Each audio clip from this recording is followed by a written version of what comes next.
You ask Tiger to calculate. This deals with finding the midpoint between 2 points.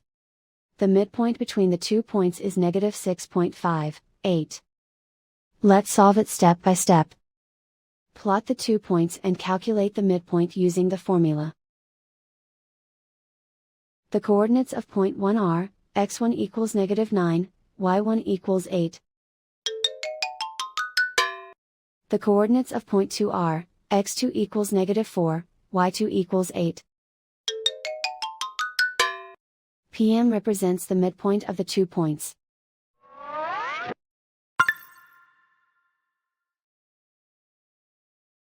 Use the x values in the midpoint formula to find the midpoints x. x1 equals negative 9. x2 equals negative 4. Simplify the arithmetic.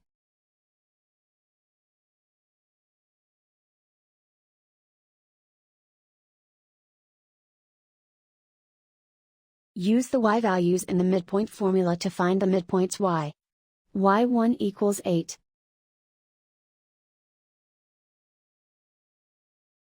y2 equals 8.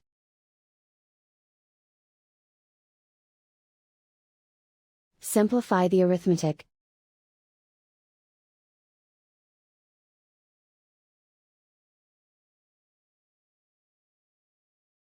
And so, the midpoint is negative 6.58.